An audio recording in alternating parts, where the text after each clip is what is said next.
ಕಳೆದ ಚುನಾವಣೆಯಲ್ಲಿ B J ಪಿಯವರು ಬಹುಶಃ ಗೆದ್ದಿದ್ದು ಒಂದು ಪ್ರಮುಖ ಕಾರಣ ಏನಪ್ಪ ಅಂದರೆ ಅವರು ಕೋಲಿ ಮತ್ತು ಕುರುಬ ಸಮಾಜವನ್ನು ನಾವು ಪರಿಷ್ಠ ಪಂಗಡಕ್ಕೆ ಸೇರಿಸ್ತೀವಿ, ಎಸ್ ಟಿ ಸ್ಟೇಟಸನ್ನು ನಾವು ಕೊಡ್ತೀವಿ ಅಂತ ಅವರು ಹಳ್ಳಿಗೂ ಪ್ರಚಾರ ಮಾಡಿದರು. ಅದಕ್ಕೆ ಬೆಂಬಲವಾಗಿ ಇಲ್ಲಿ ಸ್ಥಳೀಯ ಮುಖಂಡರ ಬಿ ಜೆ ಪಿ ಮುಖಂಡರ ಬೆಂಬಲವಾಗಿ ರಾಜ್ಯ ಮುಖಂಡರು ಮತ್ತು ರಾಷ್ಟ್ರ ಮುಖಂಡರು ಕೂಡ ನಿಂತಿದ್ದನ್ನು ತಾವು ಗಮನಿಸಿದರು. ಎಲ್ಲ ವೇದಿಕೆಯಲ್ಲೂ ಕೂಡ ಬಿ ಜೆ ಪಿ ಪಕ್ಷದವರು ಮತ್ತು ವಿಶೇಷವಾಗಿ ಉಮೇಶ್ ಜಾಧವ್ ಅವರು ಮತ್ತು ರವಿಕುಮಾರ್ ಅವರು, ನಮ್ಮ ಶಾಸಕರು MLC ರವಿಕುಮಾರ್ ಅವರು, ಯಾರು ಉಸ್ತುವಾರಿ ಇದ್ದರು ಕಲಬುರಗಿದು, ಅವಕಾಶ ಸಿಕ್ಕಿದಾಗೆಲ್ಲ ನಾವು ಈ ಸಮಾಜಗಳಿಗೆ ನ್ಯಾಯ ಒದಗಿಸ್ಕೊಡ್ತೀವಿ, ಮೇಲ್ಗಡೆ ಮೋದಿಯವರಿದ್ದಾರೆ, ಡಬಲ್ ಇಂಜಿನ್ ಸರ್ಕಾರ ಇದೆ, ನಾವು ಖಂಡಿತವಾಗೂ ನಾವು ಮಾಡ್ತೀವಿ ಅಂತ ಭರವಸೆಯನ್ನು ನೀಡಿದರು. ಆದರೆ ಈ ಚುನಾವಣೆಯಲ್ಲಿ ತಾವು ಗಮನಿಸಿದರೆ ಅದರ ಬಗ್ಗೆ ಮಾತಾಡೋಕ್ಕೆ ಕೂಡ ರೆಡಿ ಇಲ್ಲ ಉಮೇಶ್ ಜಾಧವ್ ಅವರು, ಬಿ ಜೆ ಪಿಯವರು.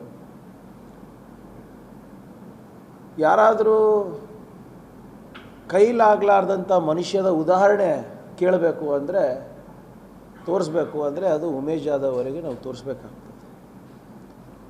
ಇವರು ಮಾತು ಕೊಟ್ಟಿದ್ದು ಉಳಿಸ್ಕೊಳಕ್ಕಾಗಿಲ್ಲ. ಇವರು ಜನರಿಗೇನು ಭರವಸೆ ನೀಡಿದ್ರು ಅದು ಈಡೇರಿಸಿಲ್ಲ. ಹೋಗಿ ಆ ಸಮಾಜಗಳಿಗೆ ಇರ್ಬೋದು, ನಮ್ಮ ಜನರಿಗಿರ್ಬೋದು,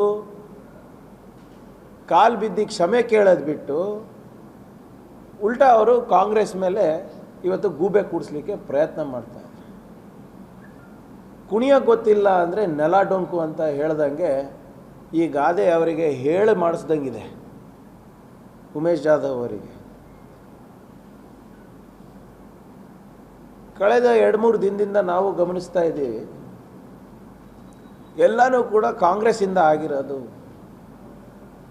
ಇವತ್ತು ಕೋಲಿ ಕುರುಬ ಸಮಾಜಕ್ಕೆ ಅನ್ಯಾಯ ಮಾಡ್ತಾ ಇರೋದು ಕಾಂಗ್ರೆಸ್ಸಿಂದ, ವಿಶೇಷವಾಗಿ ಖರ್ಗೆ ಸಾಹೇಬರಿಂದ ಅಂತ ಹೇಳ್ತಾ ಇರೋದು. ನಾನು ಕೇಳ್ತಾ ಇರೋದು ಉಮೇಶ್ ಜಾಧವ್ ಅವರಿಗೆ ಇಷ್ಟೇ. ಹೋದ ಬಾರಿ ನೀವು ಚುನಾವಣೆಯಲ್ಲಿ ನೀವೇನು ಹೇಳಿದ್ರು, ಮೋದಿಯವರ ಆಶೀರ್ವಾದ ಇದೆ ನಮಗೆ, ವಿಶ್ವಗುರುಗಳ ಆಶೀರ್ವಾದ ಇದೆ ನಮಗೆ, ನೀವು ನನಗೆ ಆಶೀರ್ವಾದ ಮಾಡಿ ನಾವು ಖರ್ಗೆ ಅವ್ರಿಗೆ ಸೋಲಿಸ್ಬಿಟ್ಟು ಮೋದಿಯವರ ಆಶೀರ್ವಾದದಿಂದ ನಾವು ಈ ಕೋಲಿ ಕುರುಬ ಸಮಾಜಕ್ಕೆ ನ್ಯಾಯ ಒದಗಿಸ್ಕೊಡ್ತೀನಿ ಅಂತ. ಈ ಬಿ ಜೆ ಪಿದವ್ರು ಏನು ಹೇಳ್ಕೊಂಡು ಓಡಾಡಿದ್ರು, ನೀವು ಆಶೀರ್ವಾದ ಮಾಡಿ ಖರ್ಗೆ ಅಂಥವ್ರಿಗೆ ನಾವು ಸೋಲಿಸಿದ್ರೆ ಉಮೇಶ್ ಜಾಧವ್ಗೆ ನಾವು ಭಾಳ ಉನ್ನತ ಸ್ಥಾನ ಕೊಡ್ತೀವಿ, ನಾವು ಮಂತ್ರಿ ಮಾಡ್ತೀವಿ, ಮೋದಿ ಬಗಲಕ್ಕೆ ಕೂಡಿಸ್ತೀವಿ, ಮೋದಿ ಬಗಲಕ್ಕೆ ಕೂಡಿಸ್ಬಿಟ್ಟು ನಾವು ಇದೆಲ್ಲ ಮಾಡಿಸ್ತರ್ತೀವಿ ಅಂತ ಹೇಳಿದ ನಿಜನಾ ಸುಳ್ಳ? ಆಯ್ತಾ? ಈಗ 5 ವರ್ಷ ಆದಮೇಲೆ ಇವತ್ತು ಮತ್ತೆ ಕಾಂಗ್ರೆಸ್ ಅಂತ ಇದ್ರೆ ಮತ್ತೆ ಖರ್ಗೆ ಅಂತ ಇದ್ದೀರಾ. ಖರ್ಗೆ ಅವರಿಗೆ ಸೋಲಿಸಿದ್ದೇ ನೀವು ಇದು ಮಾಡಿಸ್ತರ್ತೀರಿ ಅಂತೆ ಅಲ್ವಾ? ನೀವು ಭರವಸೆ ನೀಡಿದ್ದೇ ಇದು ಒಂದಲ್ಲ. ಡಬಲ್ ಇಂಜಿನ್ ಸರ್ಕಾರದಲ್ಲಿ ಒಂದು ಸಿಂಗಲ್ ಕೆಲಸ ಆಗಿಲ್ಲ ಅಲ್ಲ ಉಮೇಶ್ ಜಾಧವ್ ಅವರೇ? ಮಾತು ಮುಂಚೆ ಎದೆ ತಟ್ಟಿ ಡಬಲ್ ಇಂಜಿನ್ ಅಂತ ಇದ್ರಲ್ಲ, ಏನಾಯ್ತು? ಒಂದು ಸಿಂಗಲ್ ಕೆಲಸ ಆಗಿಲ್ಲಲ್ಲ ನಿಮ್ಮ ಕಡೆಯಿಂದ. ಆಮೇಲೆ ನೋಡಿ, ಸಹಜವಾಗಿ ಯಾರಿಗೆ ಪಕ್ಷ ಹೆಚ್ಚು ಜವಾಬ್ದಾರಿ ಕೊಟ್ಟಿದ್ದಾರೆ, ಸ್ಥಾನಮಾನ ಕೊಟ್ಟಿದ್ದಾರೆ, ನಮ್ದೆಲ್ಲರದ್ದು ಜವಾಬ್ದಾರಿ ಆಗೇ ಆಗುತ್ತಲ್ಲ ಲೀಡ್ ಕೊಡೋದು. ಈಗ ನಾವು ನಮ್ಮ ಕ್ಷೇತ್ರದಲ್ಲಿ ನಾವು ಲೀಡ್ ಕೊಟ್ಟರೆ ನಾವು ಬೇರೆ ಕ್ಷೇತ್ರದವ್ರಿಗೆ ಪಾಠ ಹೇಳ್ಬೋದು ಅಥವಾ ಬೇರೆಯವ್ರಿಗೆ ಉಪದೇಶ ಮಾಡ್ಬೋದು. ಸಹಜವಾಗಿ ನಾವು ಕ್ಯಾಬಿನೆಟ್ ಮಿನಿಸ್ಟರ್ಸ್ ಯಾರಿದ್ದಾರೆ ನಮ್ಮ ಮೇಲೆ ಜವಾಬ್ದಾರಿ ಜಾಸ್ತಿ ಇದೆ ಬೇರೆಯವ್ರಿಗಿಂತ. So it's our responsibility. Lead ಅಷ್ಟೇ ಅಲ್ಲ, ಎಲ್ಲೆಲ್ಲಿ ಆಗುತ್ತೆ ನಮ್ಮ ಅಳಿಲ್ ಸೇವೆ ಬೇರೆ ಕ್ಷೇತ್ರದಲ್ಲೂ ಕೂಡ ನಾವು ಮಾಡಬೇಕಾಗುತ್ತೆ. ಬೇರೆ ನಾನು ಕಲಬುರಗಿಗೆ ಸೀಮಿತ ಇದ್ದೀನಿ, ನಾನು ಬೇರೆ ಕಡೆ ನಾನು ಪಕ್ಷದ ಕೆಲಸ ಮಾಡಲ್ಲ ಅಂದರೆ ಆಗಲ್ಲ. ಎಲ್ಲ ಕಡೆ ಮಾಡಬೇಕಾಗ್ತದೆ, ಅದು ನಮ್ಮ ಜವಾಬ್ದಾರಿ ಆಗಿದೆ, ಅದನ್ನು ನಾವು ಮಾಡ್ತೀವಿ ಎಲ್ಲರೂ. ಏನೇ ಇರಲಿ, ಅದೇನೋ ನೋಡಿ, ಅದು ಅವ್ರು ಹೇಳಿದ ಅವ್ರ ರಾಜೀನಾಮೆ ಅವ್ರ ನೈತಿಕ ಹೊಣೆ ಹೊತ್ತು ಕೊಡೋಗಿದ್ರೆ ಅದೇ. ಬಟ್ ಎಲ್ಲರದ್ದು ನೈತಿಕತೆ ಇರ್ತದೆ, ಇನ್ಕ್ಲೂಡಿಂಗ್ ಮೈನ್.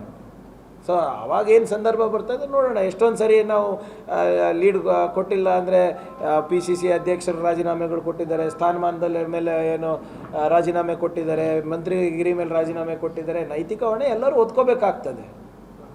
ಅಧಿಕೃತ ಆದೇಶ ಏನಾದರೂ ಮೌಖಿಕವಾಗಿ ಏನಾದರೂ ಅಧಿಕೃತ ಲೀಡ್ ಕೊಡಲೇಬೇಕು ಸರ್, ಅದಕ್ಕೆ ನಮ್ಗೆ ಮಂತ್ರಿಗಳು ಮಾಡಿರೋದು.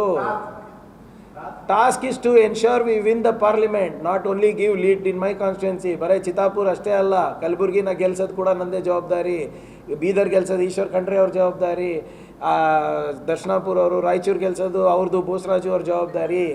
ಸೊ ಎಲ್ಲರದು ಇದೆ ಜವಾಬ್ದಾರಿ. ಯಾರು ಮೈ ಮೇಲೆ ಎಣ್ಣೆ ಹಾಕ್ಕೊಂಡಿಲ್ಲ ಮಂತ್ರಿಗಳು, ಎಲ್ಲರೂ ಫೀಲ್ಡಲ್ಲಿ ಇಳಿದು ಕೆಲಸ ಮಾಡ್ತಾ ಇದ್ದೀವಿ.